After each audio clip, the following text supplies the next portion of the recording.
नमस्कार दोस्तों, आज की वीडियो में बात करने वाले हैं जेईई मेंस 2025 सीसैप काउंसलिंग अगर आपको करानी है, आपका एग्जाम हो चुका है, आपके पास स्कोर कार्ड भी होगा अपना, आपकी रैंक भी आ चुकी होगी, आप जोसा काउंसलिंग कराएंगे, पहले जोसा काउंसलिंग होगा, उसके बाद सीसैप काउंसलिंग होगा। तो सीसैप काउंसलिंग कब से स्टार्ट है, डेट बताऊंगा, डॉक्यूमेंट क्या क्या लगेगा वो बताऊंगा। उसके बाद यहाँ बताऊंगा कि क्या ऐसी चीज़ें हैं जो आपको ध्यान में रख के चलनी है, क्योंकि ये बहुत क्रूशियल काउंसलिंग है। यहाँ पे 10 लाख 12 लाख रैंक पे भी एडमिशन होता है, लेकिन एक छोटी सी मिस्टेक के चलते आपका एडमिशन कैंसिल भी हो सकता है, आपका पैसा भी फंस सकता है, क्योंकि यहाँ पे पैसा लगता है बहुत ज़्यादा। अब पैसा कितना लगता है वो मैं आपको बताऊंगा डिटेल में। पूरा वीडियो को ध्यान से एंड तक देखना, सब समझ में आ जाएगा। ये देखो सीसैप का पूरा ब्राउचर लेके आया हूँ मैं 2024 का, तो इस हिसाब से मैं बताऊंगा कि 2025 में क्या सिस्टम रहने वाला है। अगर आपको जोसा काउंसलिंग की वीडियो देखना है 2025 के लिए, तो आप ये वाला वीडियो मेरा चेकआउट कर सकते हैं। साथ ही साथ मैं यहाँ पे लाइव आता हूँ, आपको मैं दिखाता हूँ लाइव में। मैं डेली लाइव आता हूँ यार, लगभग पर डे ही आ जाता हूँ, तो बच्चों को बताने के लिए कि उनके परसेंटाइल पे कौन सा उनको कॉलेज मिल सकता है। सब कॉलेज का लिस्ट मैं बताऊँ, जाके देख लेना। ये जो लाइव है ना, 1 घंटा 44 मिनट का, 1 घंटे का 45 मिनट का, 1 घंटे का, यहाँ जाके देख लेना, मैंने डिटेल में बताया है। अगर आपको भी जानना है तो मैं जब नेक्स्ट टाइम मैं लाइव आऊँगा तो आप जुड़ सकते हैं मेरे से, सब्सक्राइब करके रहेंगे तभी आपको नोटिफिकेशन पहले मिलेगी। हमने एक ऐसा सॉफ्टवेयर बनाया है जो कि केवल एक क्लिक में बता देता है कि ये चीज़ें हैं, हम जल्दी ही उसको रिवील करेंगे। तो अगर आपको वो सॉफ्टवेयर 50% ऑफ में चाहिए, डिस्काउंट में चाहिए, तो आप डिस्क्रिप्शन बॉक्स में एक गूगल फॉर्म का लिंक होगा, उसको फिल कर दीजिएगा, ऑटोमेटिकली आपको डिस्काउंट मिल जाएगा जब हम लॉन्च करेंगे तब। अब चलिए शुरू करते हैं इस वीडियो को। सब्सक्राइब करके रखना, ये मैंडेटरी है, सब्सक्राइब करना जरूरी है। अब देखो यहाँ पे आप जाओगे तो 2024 के लिए यहाँ पे सब चीज़ें दिखा रहा है। अब हमको जाना है सीसैप स्पेशल के लिए। ये पूरी कहानी जो आज की होने वाली है ये सीसैप स्पेशल राउंड के लिए ही होने वाली है। अब यहाँ पे अगर आप जाते हैं, पहले मैं आपको एक मोटा मोटी आइडिया देता हूँ, एक रफ आइडिया देता हूँ। यहाँ पे पहले आपको रजिस्ट्रेशन करना पड़ता है, जैसे आप रजिस्ट्रेशन करते हैं जोसा में। उसके बाद रजिस्ट्रेशन के दौरान आपको चॉइस फिलिंग का लिस्ट आएगा, प्लस आपको यहाँ पे फ़ी भी पे करना है। अब यहाँ पे फ़ी भी पहले ही लगता है, लगभग 45,000 लगेगा किनके लिए, जो जनरल EWS OBC कैटेगरी के हैं।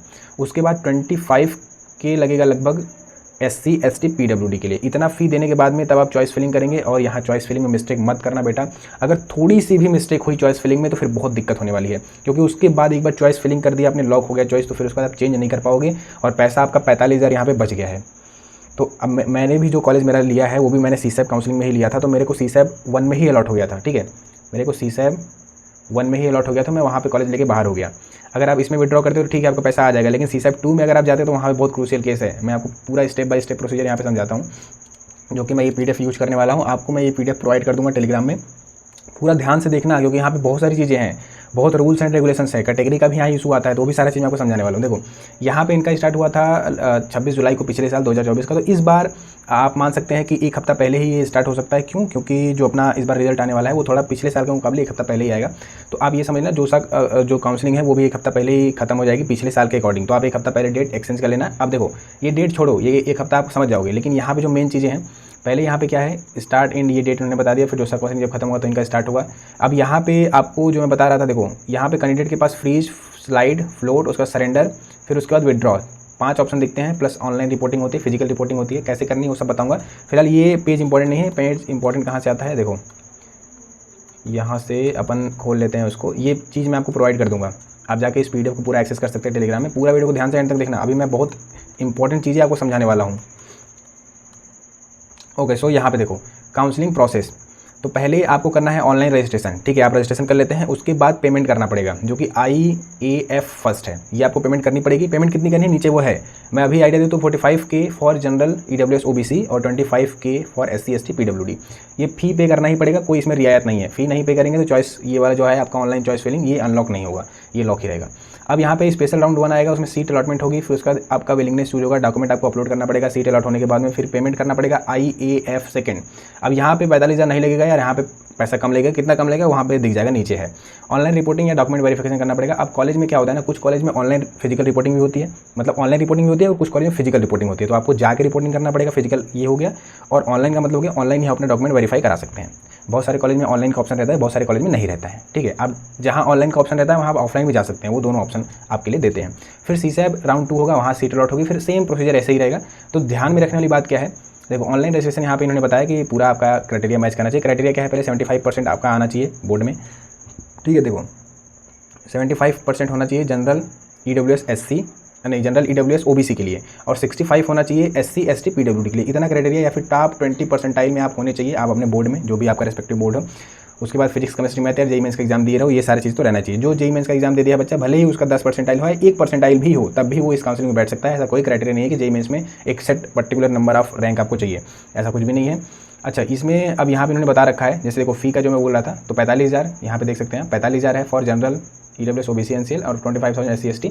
फिर ये जो 5,000 लग रहा है आपका रजिस्ट्रेशन फ़ी, ये आपको रिफंड नहीं किया जाएगा, ये पैसा आपका डिडक्ट होगा। बाकी ये 5,000 डिडक्ट होने के बाद में जो पैसा बचता है वो सारा पैसा आपके फ़ी में एडजस्ट हो जाता है। मैं अगर अपनी पर्टिकुलर बात करूं तो मेरे कॉलेज की जो फ़ी है वो 30K के अराउंड है पर ईयर की, मतलब मेरा एक सेमेस्टर का पैसा लगता है 15,000, ठीक है। और मैंने अप्रॉक्सीमेट भरे थे 80K के अराउंड मैंने भरा था 2023 में। उस टाइम पे कम था, उस टाइम पे मुझे 40 ही भरना था, बट अब 45 हो गया लास्ट ईयर। इस बार भी यही रहेगा, हो सकता है 2-4 हज़ार और बढ़ जाए, बट एक अप्रॉक्सीमेट आइडिया मान लो कि इतना रहेगा। तो 80K मैंने भरा था, जिसमें से 4,000 मेरा क्या हुआ था, पैसा कट गया था रजिस्ट्रेशन फ़ी के नाम पे। बाकी 76,000 मेरा कॉलेज में चला गया था पैसा।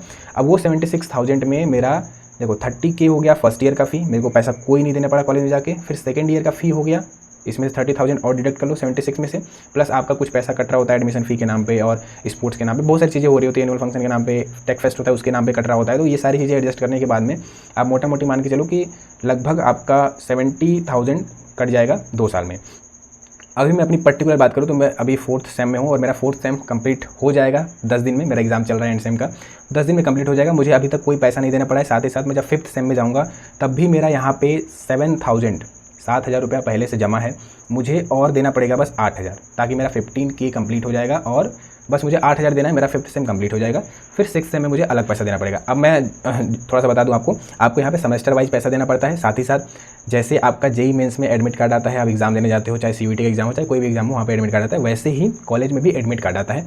जब आप फ़ी पे किए रहेंगे तभी आपका एडमिट कार्ड इशू होगा। बिना एडमिट कार्ड के आप एंड सेम में नहीं बैठ सकते। अगर आप एंड सेम में नहीं बैठ रहे हैं तो फिर आपकी बैक लग जाएगी और आपको दोबारा से एग्जाम देना पड़ेगा नेक्स्ट ईयर। तो ये क्राइटेरिया रहता है यहाँ का, कॉलेज का ये सीन रहता है। तो सेम टू सेम ऐसे ही रहता है यार सिस्टम। अभी देखो यहाँ पे इतना फ़ी आपको पे करना पड़ा। अब यहाँ पे इन्होंने बताया है कि कैंडिडेट कैटेगरी बिफोर जोसा डॉक्यूमेंट वेरिफिकेशन, ये है कैंडिडेट चेंजेस कैटेगरी आफ्टर जोसा डॉक्यूमेंट वेरिफिकेशन। तो अगर आपका कैटेगरी इशू आता है, फेक पाया जाता है, तो आपको मीन्स कन्वर्ट कर दिया जाएगा। मेन यही मोटा मोटी है। देखो यहाँ सबको जनरल में कन्वर्ट कर दिया गया है। जनरल EWS PWD है, फेक सर्टिफिकेट रहेगा तो यहाँ कन्वर्ट कर दिया जाएगा। मोटा मोटी है कैंडिडेट कैटेगरी बिफोर जोसा डॉक्यूमेंट वेरिफिकेशन और आफ्टर डॉक्यूमेंट वेरिफिकेशन के बाद है ये सिस्टम। अब यहाँ पे ठीक है, उसके बाद अगर हम नीचे आते हैं, यहाँ बोला है no hold at the time of special round involve fee candidate are required to enter the detail. Bank account का डिटेल आपको डालना पड़ेगा, ताकि आप अगर बाहर निकलते हैं तो आपका पैसा उस बैंक अकाउंट में आ जाएगा। अब ये मैंडेटरी नहीं है कि आप अपना ही डालें, आप किसी का भी डाल सकते हैं अपने फैमिली में, बट मैं यही रिकमेंड करूँगा कि आप अपना ही डालें, अपना अकाउंट खुलवा लें, अपने नाम पर ही सारा सिस्टम करें, ताकि आपको कॉलेज में जाकर फ्यूचर में दिक्कत ना हो। उसके बाद यहाँ पर आप जब आएंगे तो कुछ इंपॉर्टेंट चीज़ें हैं नीचे जो मैं आपको दिखाना चाहता हूँ। हाँ, ये देखो, पहले आपके पास टोटल जो विलिंगनेस ऑप्शन है वो टोटल 5 है। पहला फ्रीज है, ये समझना बहुत ज़रूरी है। अब फ्रीज मतलब होता है कि आपको जो सीट मिल गई है आप उससे खुश हैं, आप उस सीट को एक्सेप्ट कर लिए। फ्रीज दबाने का मतलब हो गया कि अब आप फर्दर राउंड में पार्टिसिपेट नहीं करना चाहते हैं। सच candidate will not considered for the CSAB round second, special round second. Slide का मतलब ये होगा कि आप अपनी सीट एक्सेप्ट कर लिए हैं। और देखो, higher preference choice seat in the same allotted institute, जो आपको इंस्टीट्यूट मिला है। सपोज करो आपको X कॉलेज में एडमिशन मिल गया, अब इसी X कॉलेज में आपने यहाँ पे CSE भर रखा होगा, यहाँ नीचे IT भर रखा होगा, नीचे आपने IP भर रखा होगा, इंडस्ट्रियल एंड प्रोडक्शन, मान लो यहाँ नीचे बायोटेक्नोलॉजी भर रखा है। अब आपको इसी X इंस्टीट्यूट में बायोटेक्नोलॉजी मिल गई। अब आपने बटन दबाया स्लाइड का बटन दबाइए और आगे मजा देखिए। तो स्लाइड का बटन आपने दबा दिया अगर, तो अब आपको इसी इंस्टीट्यूट में, नो मैटर कि आपने ऊपर और भी कॉलेज YZ कॉलेज का भी लिस्ट डाल रखा है, कोई मतलब नहीं उससे। स्लाइड का मतलब हो गया कि बायोटेक्नोलॉजी मिली है तो अब सेम इंस्टीट्यूट में आपको ऑप्शन है कि सेकंड राउंड में जाके IP मिल सकता है, IT मिल सकता है या CSE मिल सकता है। अगर आप क्वालिफाई होते हैं, आपका रैंक उस बीच में लाई करता है, वहाँ क्राइटेरिया मैच करता है, तो आपका ये सिस्टम हो जाएगा। अब फ्लोट का मतलब क्या है, candidate accept the allotted seat and wishes to participate in the next round, seat allotment for higher preferred choice for the choice seat in the same और एनी अदर इंस्टीट्यूट और branch. Float का मतलब ये होगा कि seat आपने allot जो हुई है वो कन्फर्म, उसमें आपने ले लिया उसको, फ्लोट का बटन दबा दिया है। तो फ्लोट का मतलब होगा कि अब आपके ऊपर प्रेफरेंस चॉइस है तो केवल X इंस्टीट्यूट में ही नहीं, YZ, ठीक है, YZ ABCD किसी भी इंस्टीट्यूट में आपको मिल सकता है ऊपर आपके प्रेफरेंस चॉइस पे। तो बच्चे, यहाँ पे मैं आपको एक चीज़ समझाना चाहूँगा, बहुत ध्यान से सोच समझ के करना ये काम।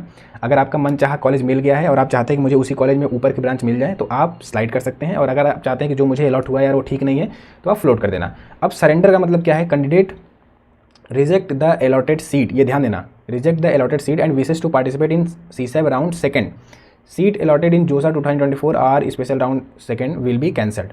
अब सरेंडर का मतलब होगा कि जो आपको प्रीवियस सीट अलॉट हुई है सारी सीट कैंसिल कर दी जाएंगी और आपको दूसरे राउंड के लिए भेज दिया जाएगा स्पेशल राउंड में। विड्रॉ का मतलब होगा candidate reject the allotted seat and does not wish to participate in second round, तो वहाँ पे आपको विड्रॉ का ऑप्शन मिलता है, विड्रॉ कर सकते हैं। और आपकी जो CSAP 1 की है वो कैंसिल हो जाएगी और no new allotment will be made in CSAP round second. तो कोई अलॉटमेंट मेड नहीं होगा यार, आपकी जो सीट है वो कैंसिल कर दी जाएगी और सेकंड राउंड में भी आप नहीं जा पाएंगे। विड्रॉ का मतलब ये होगा आपका पैसा रिफंड हो जाता है। मैं बता दूं CSAP अगर 1 में ही आप ये काम कर लेते हैं, मतलब CSAP पहला राउंड का रिजल्ट आता है और आप विड्रॉ का बटन दबा देते हैं, तो फिर आपके पास ऑप्शन रहता है आपका पैसा रिफंड हो जाएगा। CSAP सेकंड में बहुत लोचा रहता है यार, तो सेकंड तक बहुत क्रूशियल कंडीशन रहती है, इसलिए CSAP सेकंड में अगर आपको जो सीट मिला फिर आपको लेना ही पड़ेगा, नहीं तो वहाँ पैसे का बहुत दिक्कत, बहुत झंझट होता है। तो आपका पैसा पूरा फंसा रहता है 45,000 या फिर 25,000 जो भी आपने पैसा पे किया है वहाँ पे। अब यहाँ पे इन्होंने एक चीज़ और बता रखा है, मैंने आपको एक चीज़ और दिखाना चाहता हूँ, नीचे है इसमें, just give me a second बेटा। CSAP राउंड 2 है, उसके बाद में यहाँ पे है फिजिकल रिपोर्टिंग इन्होंने बता रखा है। तो कुछ चीज़ें ये है, देखो जैसे मैं यहाँ पे आपको बताता हूँ, ये फ्रीज फ्लोट वही सरेंडर कैंसिल्ड, इन्होंने सारा वही डिटेल में एक्सप्लेन कर रखा है इस चीज़ को जो मैंने अभी आपको बताया। तो आप इस चीज़ को जाके पढ़ सकते हैं, PDF मैं आपको प्रोवाइड कर दूँगा। और साथ ही साथ ये क्लास 12 का कुछ है यहाँ पे, और फ़ी एडजस्टमेंट एंड रिफंडेड जो है 5,000 इन्होंने बता रखा है, जो मैं यहाँ पे आपको दिखाना चाहता हूँ। तो 5,000 है, ये पैसा आपको रिफंड नहीं किया जाएगा। इसके अलावा जो आपका पैसा बचता है वो आपके फ़ी में एडजस्ट हो जाएगा, कॉलेज फ़ी में एडजस्ट हो जाएगा। मोटा मोटी देखो यही है यहाँ पे। उसके बाद अगर मैं देखूँ प्रोसीजर ऑलमोस्ट आई थिंक लगभग खत्म हो चुका है, यहाँ पे कॉन्टैक्ट कर सकते हैं आप। अब देखो मोटा मोटी आपको मैं समझाता हूँ एक चीज़, अब क्या गलतियाँ आपको नहीं करनी है प्लस क्या सर्टिफिकेट आपको रिक्वायर्ड होगा, ये थोड़ा ध्यान से सुना। जो SC और ST कैंडिडेट हैं और जो PWD कैंडिडेट हैं, इनके लिए कोई मैंडेटरी नहीं होता है कि 1 अप्रैल 2025 मीन्स आप 2025 के लिए देख रहे हैं तो 1 अप्रैल 2025 के बाद का होना चाहिए, इनके लिए कंपलसरी नहीं है। मेरे बहुत सारे ऐसे फ्रेंड पढ़ते हैं मेरे साथ में जो CSAP के थ्रू ही आए हैं कॉलेज में, बट वहाँ पे कंपलसरी नहीं होता है। लेकिन अगर आप EWS और OBC कैटेगरी से बिलोंग करते हैं तो फिर आपको कंपलसरी हो जाता है 1 अप्रैल 2025 के बाद का डॉक्यूमेंट सारा वो रहना चाहिए। और OBC में कैटेगरी में अगर मैं बात करूँ OBC कैटेगरी में, तो यहाँ पे आपको 2 डॉक्यूमेंट रिक्वायर्ड होते हैं कैटेगरी सर्टिफिकेट के रिगार्डिंग, एक होता है स्टेट का, एक होता है सेंट्रल का। अब देखो अगर आप स्टेट लेवल पर कॉलेज जाते हो तो वहाँ पे स्टेट का चल जाएगा आपका, लेकिन अगर सेंट्रल लेवल पर आप जाते हो तो वहाँ पे चलेगा सेंट्रल वाला, आपको वही लगाना पड़ेगा, अन्यथा मे भी यार मिस्टेक हो सकता है, वहाँ पर दिक्कत हो जाएगा। प्लस मेडिकल ले लेना, एक इंपॉर्टेंट डॉक्यूमेंट ये है, डोमिसाइल ले लेना, उसके बाद में इनकम सर्टिफिकेट बनवा लेना, ये आपकी हेल्प करेगा उस टाइम पे जब आपको स्कॉलरशिप मिल रही होगी। तो इतने सारे डॉक्यूमेंट तो कंपलसरी है यार। प्लस आपका जो देखो बहुत बच्चे नहीं लेके आते हैं, जैसे CSAP में क्या दिक्कत होता है, जब मैं फिजिकल रिपोर्टिंग के लिए गया था वहाँ पे, तो वहाँ पे कुछ बच्चों के पास में माइग्रेशन नहीं था, ठीक है, TC नहीं था कुछ बच्चों के पास में, और एक कैरेक्टर सर्टिफिकेट होता है। ये तीनों सर्टिफिकेट बहुत इंपॉर्टेंट है जो कि आपको मिल रहा होगा आपके स्कूल से, रिस्पेक्टिव स्कूल से।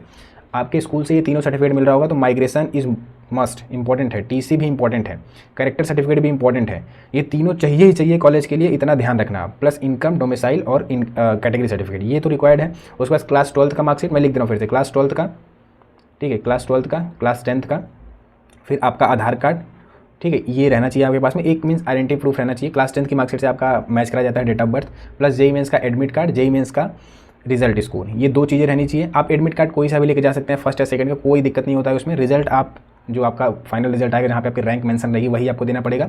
उसके बाद में ये 2 चीज़ें हो गई। फिर एक चीज़ रहता है यार इसमें कि आपका जो इंस्टीट्यूट अलॉट हुआ है जब, तो वहाँ पे आपने जो सीट एक्सेप्ट की है, तो सीट एक्सेप्ट करने के बाद आपको एक नोटिफिकेशन आता है, एक प्रिंट होकर आता है डॉक्यूमेंट, वो डॉक्यूमेंट आपको प्रिंट आउट करा के ले जाना है वहाँ पे। उसके बाद जो आपने पैसा पे किया है, ठीक है, आपने जो पैसा वहाँ पे IAF था शायद, IAF फर्स्ट जो वहाँ पे किया था, और साथ ही साथ IAF सेकंड जो आपने पे किया था, ये दोनों चीज़ों का आपके पास में प्रूफ होना चाहिए।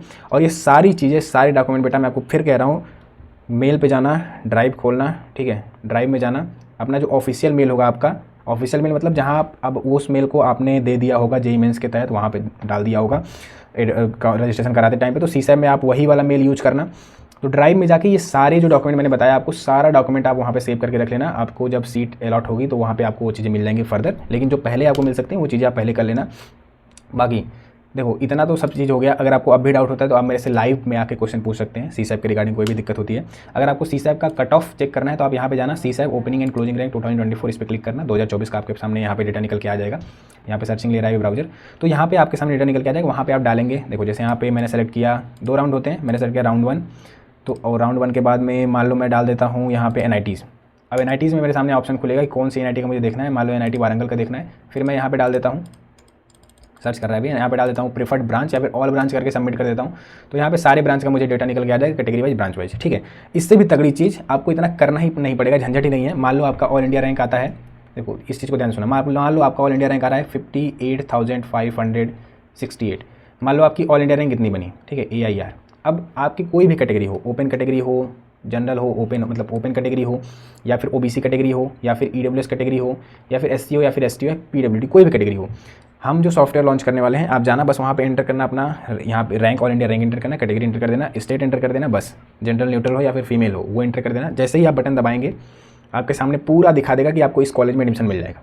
आप जाकर वहाँ जस्ट 1 क्लिक में देख सकते हैं। अगर आपको ये सॉफ्टवेयर 50% ऑफ में चाहिए, मैं बार बार बोल रहा हूँ, तो आप जाके गूगल फॉर्म का लिंक भर देना, आपको मिल जाएगा, डिस्काउंट आपको मिल जाएगा। जल्दी ही हम लॉन्च करेंगे। आप लाइव में आके मेरे से डाउट पूछ सकते हैं, मैं अभी लाइव में रिप्लाई कर रहा हूँ, लाइव में जुड़ता हूँ, वहाँ पे आइए और मेरे से पूछिए, आप अपना रैंक डाल के मैं आपको बता दूंगा कि आपको इस कॉलेज में, इस ब्रांच में एडमिशन, और पर्टिकुलर ब्रांच बताऊंगा, कॉलेज भी नहीं, इस कॉलेज के अंदर ये ब्रांच मिल रही है, ये बताता है, तो वो मैं आपको बताऊंगा। आप आ सकते हैं।